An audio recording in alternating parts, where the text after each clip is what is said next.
Hello. Today is April 4th, 2023, and we'll talk about two architects, very different from each other. We'll start with Mary Colter, who was born on April 4th, and this is the reason why we talk about her today. So Mary Elizabeth Jane Colter, born, as I said, April 4th, 1869, and died in January 8th, 1958, was an American architect and designer. She was one of the very few female American architects in her day. She was the designer of many landmark buildings and spaces for the Fred Harvey Company and the Santa Fe Railroad, notably in Grand Canyon National Park. Her work had enormous influence as she helped to create a style blending Spanish colonial revival and mission revival architecture with Native American motifs and rustic elements that became popular throughout the Southwest of the United States. Colter was a perfectionist who spent a lifetime advocating and defending her aesthetic vision in a largely male-dominated field. Very interesting architect. Colter created a series of remarkable works in the Grand Canyon National Park, mostly on the South Rim. The 1905 Hopi House, the 1914 Hermit's Rest and Observatory Lookout Studio, and the 1932 Desert View Watchtower, a 70-foot tall, 21 meters tall rock tower with a hidden steel structure, as well as the 1935 Bright Angel Lodge complex and the 1922 Phantom Ranch buildings at the bottom of the canyon. What was not said in these two short texts about her is that she had an immense love for the Native American Indian culture. And this is shown in her works. And I think we can learn a lot from those Native American Indians, including in architecture.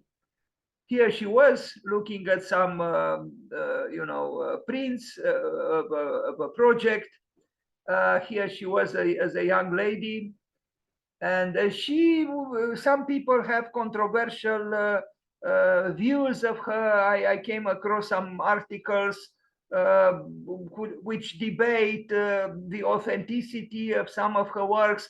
I don't know. I don't know the intricacies, but the works I am going to show, I think, deserve our attention and our admiration. Here she is again, Mary Colter, as an older lady. And, better resolution of that first picture that I showed with her. Mary Colter, the architect. Now I begin with this Bright Angel Lodge.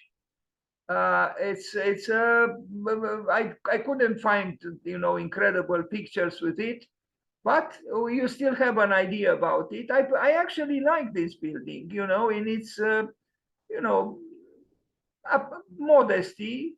I think it's appealing, and there's nothing wrong with it, so to speak. So anyway, this is one of her earliest works, if not the earliest. She worked with organic matter, with stones, with bricks, with wood. But I still think she was an innovator, particularly in the way she sympathized and expressed her sympathy towards the Native American Indian culture. And we are going to see explicit proofs of this sympathy.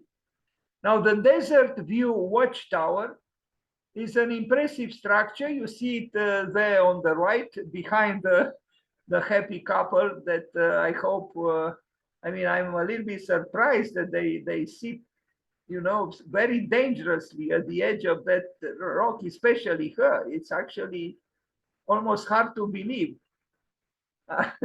I tremble just looking at the picture.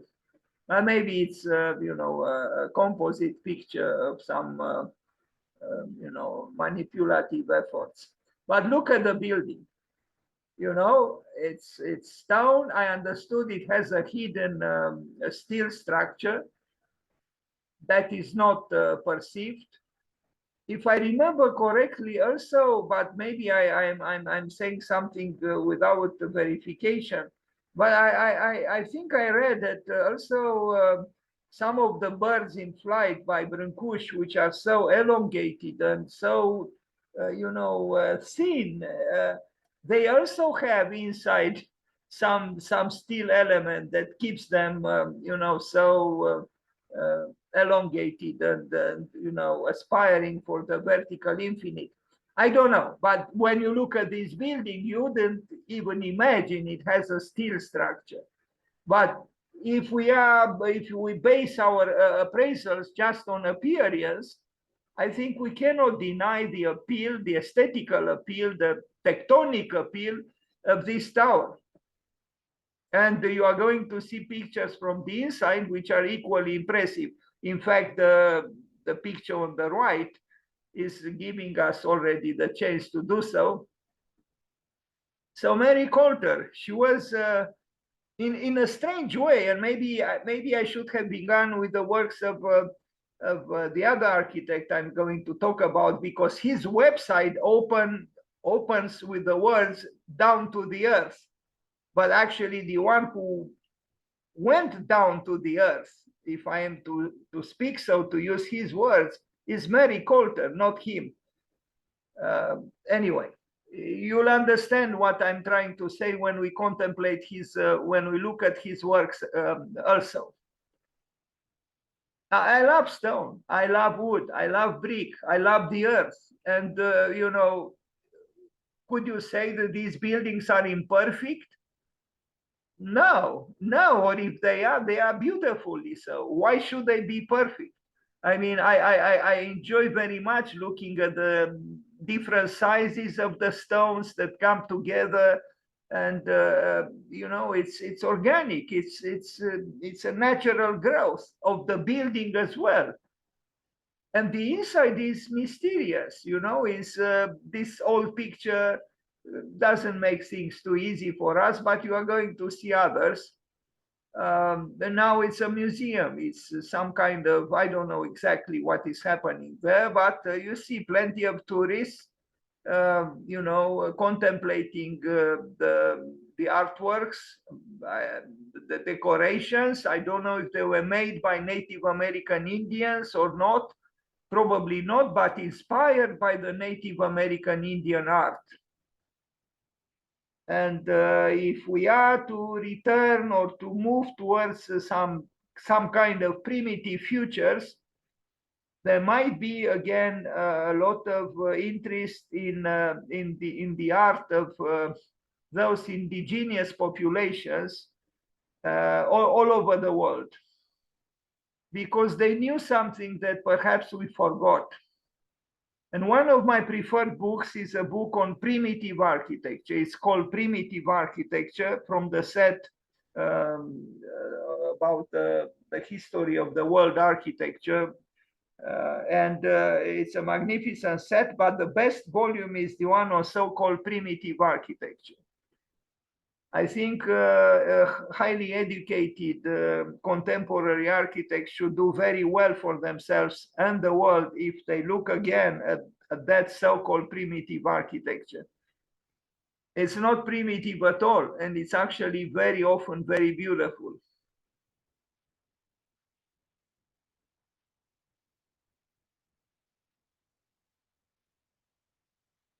This is a great building, a great structure by Mary Colter.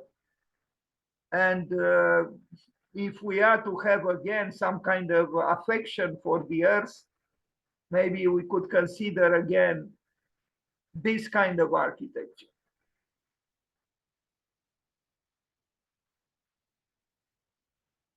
And maybe we could consider again not having any longer, you know, rectangular white walls, pristine white walls and white walls and white walls. Why there only white walls? Why? I prefer these walls, to be honest with you.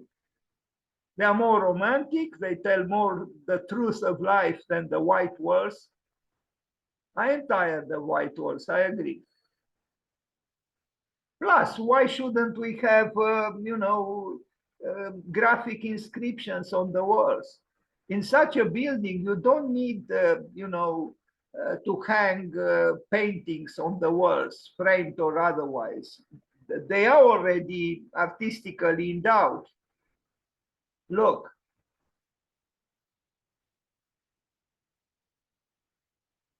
I don't think it bothers anyone that the walls are not straight and they are not perfect and so on, and they are not smooth and they are not glittering.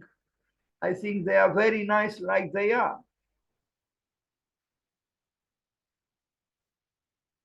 Mary Colter, bravo to her.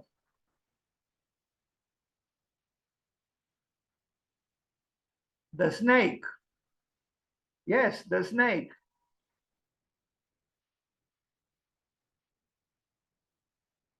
Well, the zigzagging and the snake, the sinuous lines, they came back to architecture thanks to parametry, thanks to the total fluidities and the fluid totalities of Zaha Hadid and others like her. But here we have, you know, the first intuitions of those people who were firmly rooted in the earth, those Native American Indians who had a wisdom we don't have any longer. And maybe it's also the wisdom of stones. Maybe stones are not stupid, and they are not maybe even soulless. I cannot verify this through scientific analysis, but something tells me that the stone might not be as inert as we think it might be. And maybe Lina Bobardi intuited something similar when she confronted diamonds with stones. Stones against diamonds, she wrote. Stones against diamonds. Now, the Hermit's Rest of Mary Colter, I don't know what initially the function was for this building, some kind of adobe in the mountains. Again, stone and wood. This is, I'm afraid this picture belongs to a next building I'm going to show, but they are very similar. But anyway, it's a form of construction that something would be, you know, primitive. It would be considered primitive, but I wouldn't call it so. And I think in this incredible landscape, it's the appropriate way to build. And it's not alien to the landscape. It's connected with the landscape. It's the work of man. It's the work of a lady architect, of a woman architect, but it's a work which doesn't insult nature, is not arrogant, although it is assertive, but not in an arrogant way. Now, of course, it would have been probably difficult to bring all those stones one above the other, heavy as they are. To work with such big stones is, you know, a challenge for weaker muscles like mine. Hermit's Rest. And a picture inside with two tourists. Now here we see more tourists taking nice pictures of themselves, being happy, the kids and the adults as well. And look at the ceiling and look at the structure, you know, that supports the ceiling and the roof. Is there's nothing wrong with it. It's well, something is wrong with it, that all that wood, you know, was obtained from cutting down trees. But what can we do? We cannot build without consuming some resources, unfortunately. Not too much stone is being used these days, but maybe one day we'll return to the stone if we promise we'll build less. The Hopi House, this is a very interesting collective housing inspired by and maybe dedicated to the Native American Indian life. I love this. I love this building. You know, it's anonymous in a way. You would say this is an architecture without architects. It's a vernacular architecture. But I find it very refreshing after so many examples of signature buildings. Here is a building which says, I am as I am, and I came into being as I came into being. And there is no, what exactly Mary Colter did here, I don't know. Nor do I know the function of the building. It's possible it's some kind of collective housing with very small windows or openings. And I love those small windows. It's a very sustainable architecture, is it not? No loss of energy. And I love those ladders, you know, leading to the terrace.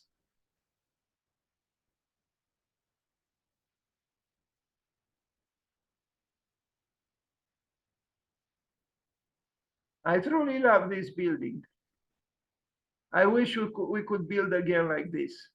And look at these openings in the walls. They are not, you know, they have different sizes. They are done with imperfections. But again, as Lina Bobardi said, we should be tolerant towards imperfection. It's nothing wrong with imperfection, you know. Not in this case, not in this building.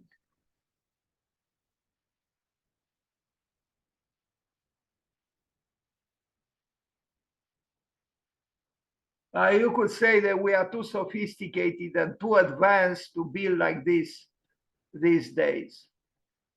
I'm not so sure. After all, Mary Colter built a few centuries after the Renaissance, and we have very proud Renaissance buildings in Europe, but she was not afraid to return to some kind of a primeval form of building.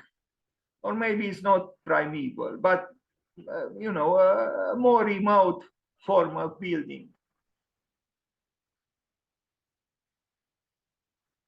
Do you see anything wrong with it aesthetically? I don't. I think it's just fine. It deserves the Pritzker Prize. This very building. Let's give a post-mortem Pritzker Prize to Mary Colter. I think she deserves it. But she is much better than David Chipperfield, that's for sure.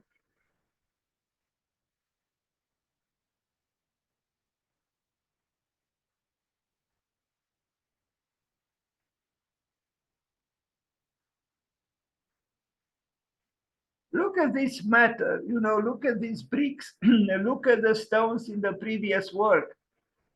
They are alive. They are alive, and they are not perfect. And maybe there is a connection between being not perfect and being alive.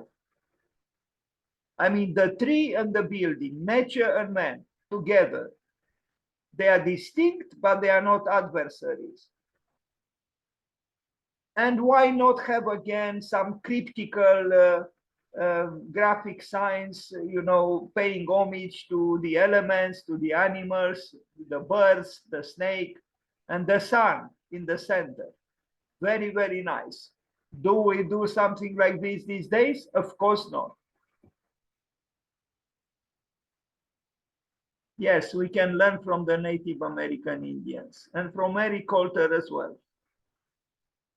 Now here, yes, there is tourism, there is merchandising, there is selling. I don't know exactly what is happening inside, but beyond the, you know, the techniques of survival or the techniques of prospering materially, what matters is the quality of the work. Imperfectly beautiful, beautifully imperfect. Now the Lookout Studio, somebody told me, I did some years ago, many years ago, I just drew some plans for possible houses. Nobody asked me to do them. I just did them because I felt like doing them, and I did them. And somebody said they remind me of this very building by Mary Colter, and I'm going to show you those few drawings after this one. Now, again, we see the landscape and we see the house. We see nature and we see the human being. And I think they blend together, they intermingle, they interact. They are distinct, but discreetly so, I would say. Frank Lloyd Wright in the Falling Water building is much more drastically, in fact, he is opposed to the forest. And he is opposed to the falling water. And he does provoke the falling water by building above it and not at a distance from it to look at it, as the clients, the Kaufman family expected. But in this case, we see a more modest stance, and the building built by Mary Colter is you know, some might say it's not as innovative as it could have been. Why? Because he didn't try to, you know, make some architectural acrobatics. I like the building very much. Modest as it is. In fact, in good measure, I like it because it is modest. Now, the placement of the building is not so modest. I mean, you know, it's a great privilege to build with such a view. You can imagine. I don't know if it was her studio. It's possible it was. But can you imagine working and living even temporarily in such a place with such a view? Mary Colter, the Lookout Studio. And you can tell that when this building will fall to the ground, as everything falls to the ground one day, including the great Egyptian pyramids, it will not provoke some negativity in the ecology of the world. No, it will return to where it came from. But this will not happen without very proud contemporary or modern buildings. The Lookout Studio. What about a possible project called Look-In Studio for an introverted architect?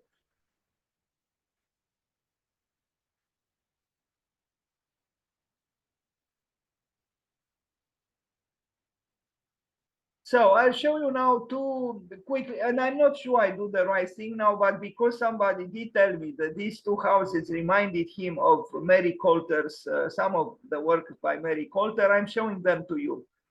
Two houses that I designed that a friend of mine said that they remind him in a way of some works by Mary Colter. Well, they were not built, but you see the plans and the top views and two views. This is one of them. And you could say, what does this have to do with Mary Colter? Well, if you approximate correctly, probably, that the thick walls are made of stone, you could probably say that this could be a building that doesn't look too different from, you know, what you see here in its, you know, in its, you know, fragmentations done mainly because of stone. Now, these sketches that I did, nobody asked me to do them for two possible houses, could have something of that. You see here that I try to insinuate the material that the walls were built from, and stones. And this is another one, cave-like, built also with thick walls, you could say medieval walls, and built of stone, as you can see in the section above. And here, top view, also with the view of an elevation, the narrow elevation, also with the walls built of stone. Maybe I was a little bit I don't know how to put it. Yes, I know how to put it. When I prepared this material about Tom Wiscombe and Mary Colter, it crossed my mind that somehow, my own work is somewhere in between Mary Colter and Tom Wiscombe. And you'll understand better what I mean when I'll show something else when I present the works of Tom Wiscombe. But now I still have to talk a little bit more about Mary Colter. The painted desertine. This is, you could say a commercial structure for a small institution is an inn. I don't like it so much as the previous works, but it has virtues as well.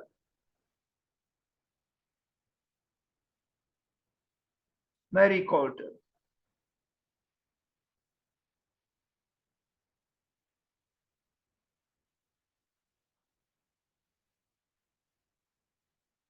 The Phantom Ranch.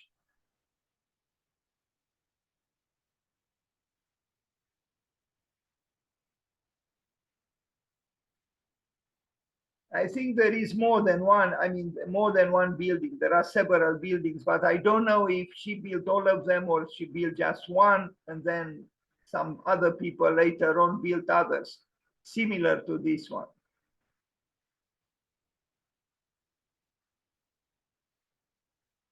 A very modest building, but there's nothing wrong with very modest buildings.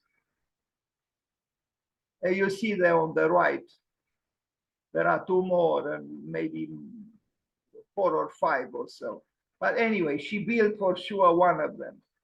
Okay, that was about Mary Colter. Let's wish her happy birthday today on the 4th of April. And I will talk about a very different architect, an architect who lives and works on the west side of the United States and who taught and teaches at SciArc in Los Angeles. I don't know if he still teaches because I just read on Wikipedia what you are going to see. So Tom Wiscombe, born on April 4th, just like Mary Colter, in La Jolla, California, is an American architect based in Los Angeles, California. I don't know if I pronounce well. I try to pronounce it in Spanish, La Jolla, La Jolla. It's also the place where a great work by Louis Kahn was built, and that is the Salk Institute. Okay, so Tom Wiscombe, he is the principal and founder of Tom Wiscombe Architecture, TWA. Interesting, to TWA. This used to be a famous airline in the United States, and there is a famous terminal TWA by Eero Saarinen built in New York City. Consisting primarily of unbuilt projects, Wiscombe works. Actually, I don't know very well how to pronounce his name. Wiscombe or Wiscombe's? Anyway, Wiscombe's, maybe. Work is known for its massing, graphic qualities, and inventiveness, all informed by contemporary ecological thought. On Wikipedia, you can see it's written citation needed. I'm not so sure about this ecological thought. I think this is rather, an opportunistic statement. Architects, many times they do this, they play with the forms as they feel like doing, and then they try to justify, legitimize their forms with some kind of ecological references. You'll understand better when I arrive at a specific drawing later on. His recently released monograph, Objects, Models, Worlds, covers his practice and ideas. He was the chair of the undergraduate program at Southern California Institute of Architecture, SciArc, where he taught for over 15 years. I thought he still teaches, but I don't know. Anyway, this is the man, and he is 52 years old today. What do we see behind him there? But certainly an ornament. So modern architects not always reject ornament, and some of the better ones actually don't do it. They address ornament, including Adolf Loos, who wrote crime, ornament and crime, and including Mies van der Rohe in his famous Barcelona pavilion. Adolf Loos, despite his vehement rejection of ornament, he used highly ornamental marble in several of his creations. And Mies van der Rohe has in the Barcelona pavilion 2 walls, quite large, highly ornamental, using, again, the natural ornaments of marble. And they can be seen as examples of modern architects not rejecting ornament.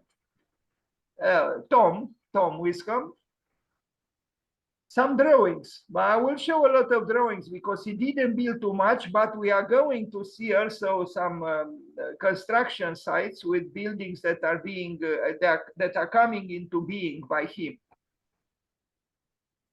He had an interesting idea to create sets where one could you could purchase a set and you can assemble, like you can do it with Chartres Cathedral or with other buildings. You can make the building using these parts. You put them together and you create the building that Tom Wiscombe created. An interesting idea. Unfortunately, these sets are rather expensive, but a lot of work went into them, but it's an interesting idea also to promote himself. And maybe this was the main reason. Although Tom Wiscombe he's very open to playfulness, and he advocates, a certain amount of ludic attribute in the architectural work. Otherwise, he is very, very rigorous, as you can see, and he uses, digital technology at the highest to make these things, feasible and possible. I'm not an expert in his work. I just want to say happy birthday to him on April 4th by showing some of his works. The Sky House. This is being built.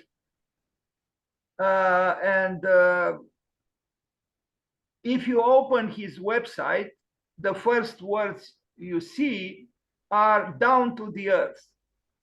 But I'm not very sure what he means by down to the earth, unless I consider the viscerality of his architecture. His architecture is visceral. And if the earth is visceral, then yes, then it has some connection with the phrase down to the earth. Otherwise, his architecture is very, technological, digitally, created and represented. It does belong to our time. It's true. It agitates a little bit. He has many projects. He worked for many competitions. Here I just show a few works by him, but if you are interested, you just type in his name and you can arrive in his website where you can see all the works that he did until now. Again, he's 52 now. He spent many years teaching, and he spent many years doing competitions, studies, experimental houses, and so on. Life is tough. It's not very easy to, especially if you have a vision, an innovative vision, it's not easy to, be able to implement. But slowly he is beginning to build. Does he take risks? Yes, he does. All good architects do. Without taking risks, you can create a very creative architecture. It's impossible. You have to create, you have to take risks.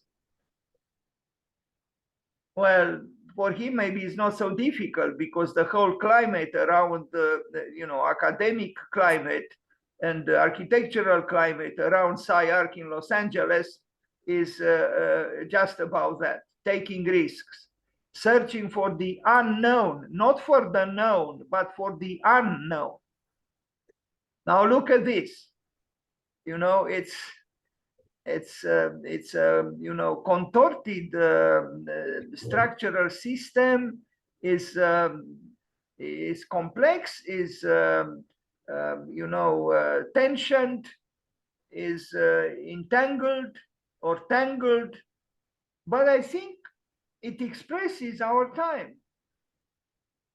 And yet there is a logic, yet there are all these elements that you can put together and then create what he wants to convey through the models and through the drawings, and lately through the buildings themselves. So this is a house that is well, it's actually a I don't know how to say, a refurbishment. It was an existing house that he's remodeling. White on white ceramic. So he thinks also about using ceramics. Not bad. And on the left, we see a fragment of a house by one of the textile houses by Frank Lloyd Wright, who created himself. You see here, actually, this is from the Wright houses, 4 different kinds of concrete blocks, themselves ornamental, which he employed in the textile houses that he built in California. I'm talking about Frank Lloyd Wright. And they are mentioned, actually, as you can see in the text below, reminiscent of the gray Los Angeles textile block houses of Frank Lloyd Wright. So the uniform stucco facade of the previous building is replaced with a patchy envelope of white on white ceramic panels. Panels switch from flat to deep relief and from gloss to matte, creating a mottled future ancient effect. I like this, future ancient effect. Both, future ancient effect. Dark Stars, San Jose, California. This is what he wrote. A collection of massive, mysterious technical objects. I don't know very well why he uses the word object. In my opinion, a building is more than an object. It's never just an object. Would you call, for example, Villa Capra, La Rotonda of Palladio an object? I wouldn't. Or Chartres Cathedral? I wouldn't. I wouldn't call it an object. Nor would I call an object the houses of Frank Lloyd Wright, since we just mentioned him. Anyway, creates an enchanting civic plaza at his feet. Each object comes to rest at its own scale and orientation, more like a giant toy than a monument. Strong silhouettes striped with twinkling lights invite wonder, piquing curiosity rather than appealing to known symbols. Although the forms are very large, they come to rest lightly. The plaza on which they land is shaped by 3 sets of shadows generated by the objects themselves and from the lights each contains. In the evenings, the ground is animated by dark sky lighting in the guise of a meadow of multicolored stars, as if they had fallen from the forms above. The effect is both intriguing and playful. These are his words. Now let's see what he did. I don't know, I don't understand very well what the function of this so-called object was to be or is, but these are his representations. As you can see, nothing could be more removed from Mary Colter than Tom Wiscombe.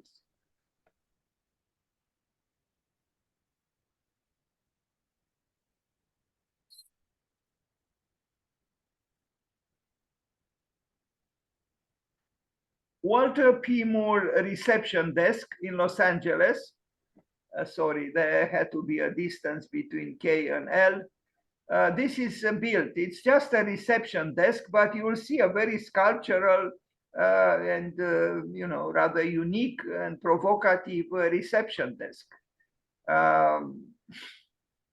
Let's only hope, behind it would sit a secretary or a receptionist who would be, more, less provocative, so to speak. Now you look at the room around the reception desk, which was not designed by him, and we see two different worlds. The reception desk is like some kind of like a crazed architectonic animal that, is rebelliously reacting to the rather placid surroundings. It was built. And it was built maybe in a factory or in a studio, manufactured through, detailed efforts.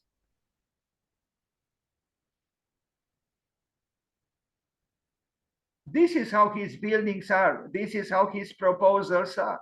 Maybe this explains in part why he didn't have too many commissions, although he's beginning to have.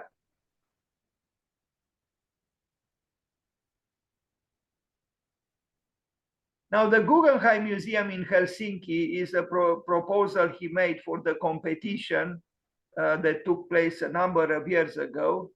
And in the jury, there was Ginny Gang and Mark Wigley and a few other people. I made myself a scheme, so to speak, for this competition, but I didn't send it to Helsinki because I didn't register, but you are going to see it a little bit later. But let's look at the work of Tom Wiscombe. That he designed this black, to use the words of, I don't know, Bernard Tschumi wrote me once when I showed him some drawings of mine that one of them reminded him of a friendly meteorite. Maybe this museum by Tom Wiscombe is rather, I don't know. Is it friendly? Is it unfriendly? I don't know. Blackness, although blackness is very appealing to, many artists and intellectuals, even in the United States, and maybe not only in the United States. Here, the blackness is not apparent because of the conditions of light. This is Helsinki, and in the sunlight, this complex building doesn't appear as black as it appears here. And then we see all kinds of, he studied very seriously. He tried to justify his scheme, the building posture, withdrawal, vicarious relations, hidden object world. I don't know. Do we really need all these explanations and justifications? Why can't we take in a work and feel it? If it's good, it moves us. If it doesn't move us, then maybe it's not good.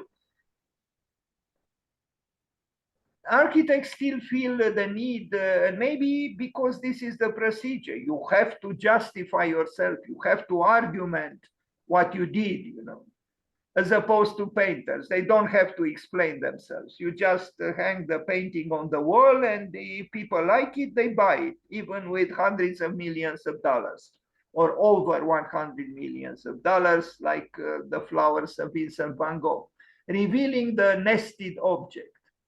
To be honest with you, I'm a little bit tired of this word object because, again, I think a building is more than an object. And it has to be more than an object. A section through the building. Again, what could be more removed from Mary Colter? And it's almost the irony of fate that both Mary Colter and Tom Wiscombe were born on the same day, years apart, but still April 4th.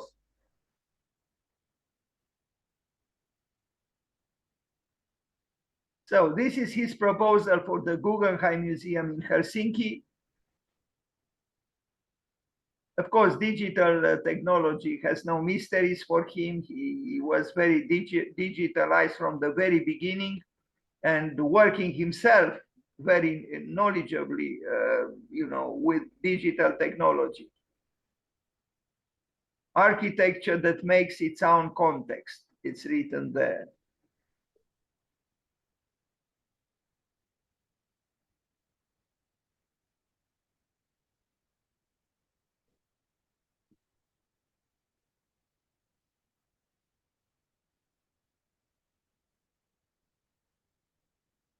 The funny thing is, as I said, that when you open his website, the first words you read are, back to the earth. But his in a way, it is back to the earth, but to a certain side of the earth, not the organic, earthy earth, but the. I mean, I know it sounds strange. What do you mean by earthy earth? Well, we don't see here organic materials. We don't see stones. We don't see bricks. We don't see even the earth. We see, playful abstractions digitally represented. And in what sense, in what way? And it's strange because Zaha Hadid also claimed that she wanted a raw, earthy, and vital architecture. But the architecture of Zaha Hadid is not raw and is not earthy. Maybe it's vital, at least sometimes, but not raw and not earthy. In the same way, the architecture of Tom Wiscombe is not earthy. So I wonder in what way he wants his architecture to be down to the earth. And now I'm going to show you, and I'm not sure I do the right thing. I will show you a few images with a sketch I did for the same competition, the Guggenheim Museum, which I didn't send to Helsinki. I showed it before, I show it again. Maybe I have again a desire to start myself doing architecture projects as opposed to talking about the works of other architects. Playing with ArchiCAD, with a very old version of ArchiCAD. No, sorry.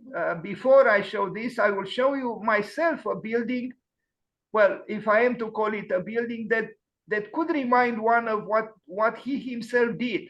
If you look at this, by Tom Wiscombe. Well, many years ago, I did something in ArchiCAD which is very similar, which shows me that I have something in common with him, if I am allowed to say so. This is a view of the friendly meteorite, as Bernard Tschumi put it, a side view. Another side view, what you see, those black lines actually represent sections through constructive entities. Walls, roofs, slabs, and so on. So they are not graphic elements, but sections through constructive elements. Is it a meteorite? A little bit similar to the Guggenheim Museum proposed by Tom Wiscombe? Maybe, a little bit, maybe superficial. Anyway, but I also made myself a sketch for a possible Guggenheim Museum, the same competition where he participated. I just made myself with my own hand, working with a very old ArchiCAD version, what you are going to see. I didn't send it to Helsinki, but I did it. I said, since the icebergs are melting, let's build an iceberg. And this was the site in Helsinki. The proposal by Tom Wiscombe was here in this reddish area. This was the site of the competition. And around it, the city of Helsinki, the capital of Finland. And this was the top view of what I sketched. And it's nothing but a sketch. And I worked with the roofs, and I intersected them in an aleatory way. And what you see is what you get. And this would have been the schematic, the sketched view of the building from the outside. I don't have images from the inside. I'm not so knowledgeable with ArchiCAD. And another view of the same thing. If the icebergs are melting, let's build an iceberg. But the idea, I mean, the naming came after I did the sketches and not before. Now I return to Tom Wiscombe's Sunset Spectacular. This is a building that is being built. It's almost done. It's this structure that he built here. And it's an interesting structure. The only thing that bothers me is that it is actually the support for giant billboards making publicity for, in this case, a car, lighting powered by electricity. And I'm not sure we need more capitalistic advertisements. I'm not even sure we need more electrical cars, because the electrical cars, yes, don't use oil, but they use electricity. And electricity is still very much polluting. So I'm not sure this is the way forward. But this is what he built, or is being built now.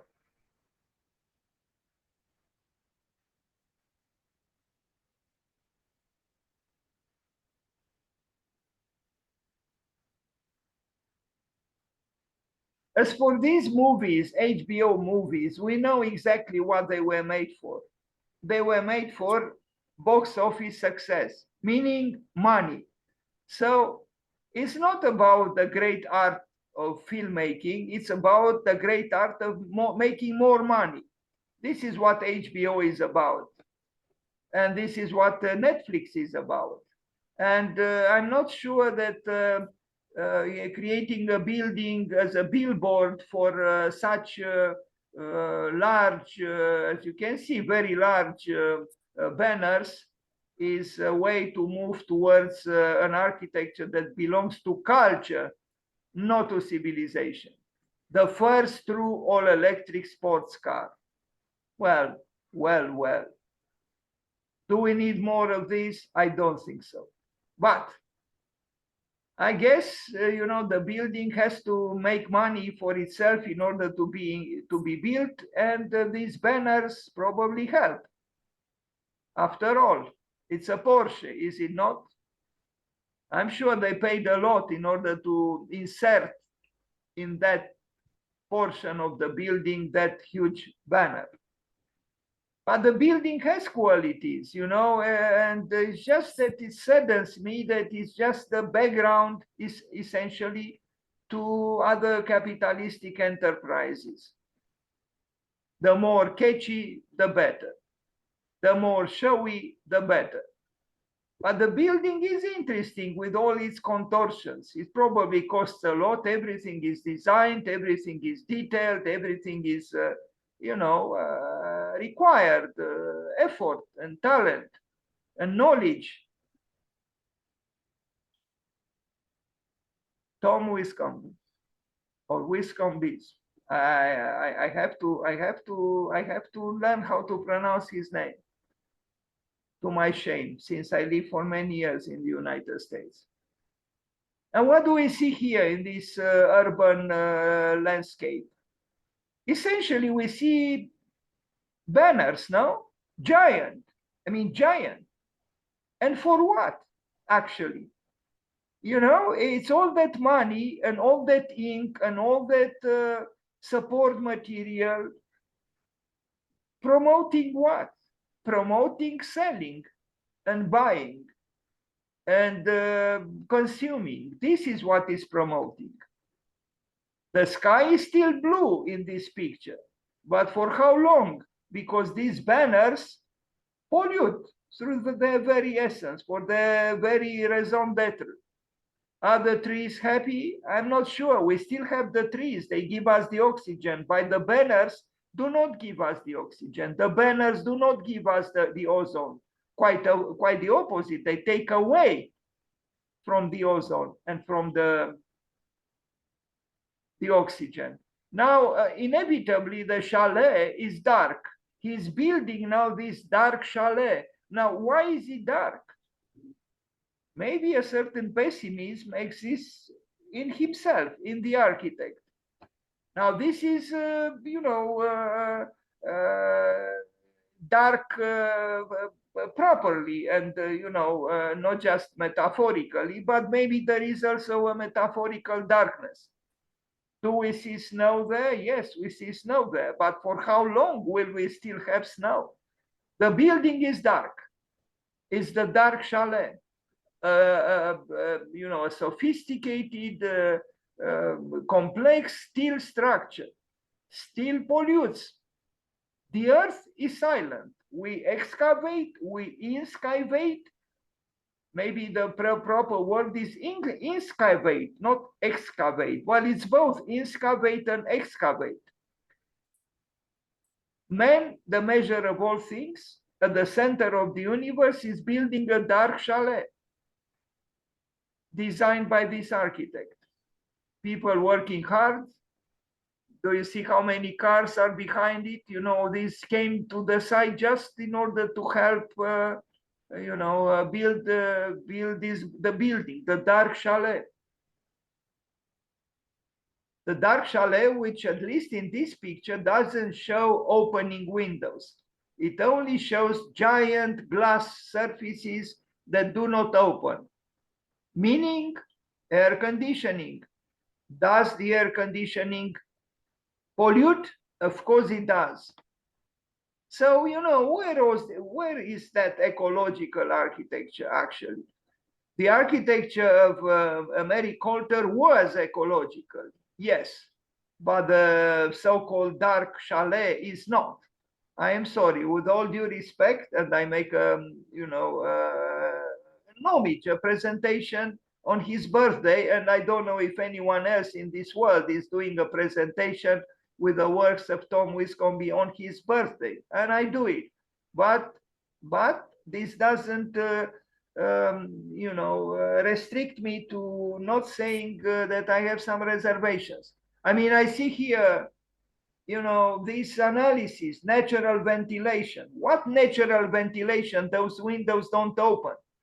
Cold air intake, cold air intake, cold air intake. It's all about intaking. The high summer sun blocked by roof eaves. I'm not so convinced, as I am not convinced about all the ecological qualities that Sir Norman Foster claims his later buildings have. I am not convinced. I'm not convinced that through higher and higher and higher and higher technology, we solve the problems the Earth has. I don't know what this represents, to be honest with you. I like this representation, this drawing. I don't know what it is. I like it, but I don't know what it is. Maybe it refers to all those fragments that belong to the skin of the building. Anyway, but the building is black, is not colored like this. I wish it was colored just like this, the chameleonic chalet instead of the dark chalet. The central fireplace designed for this building was designed by the firm as a Swiss Army knife with a host of functions. That's what Tom Wiscombe or his office wrote. A host of functions. Well, this kind of, hearth, because it's a hearth, existed in traditional, societies, in old villages, even in Romania, since old times. And I'm glad contemporary architect is thinking of renewing this function of the fireplace.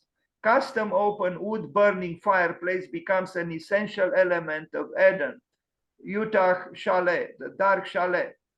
And here is interior perspective of the drawing of the project with that fireplace.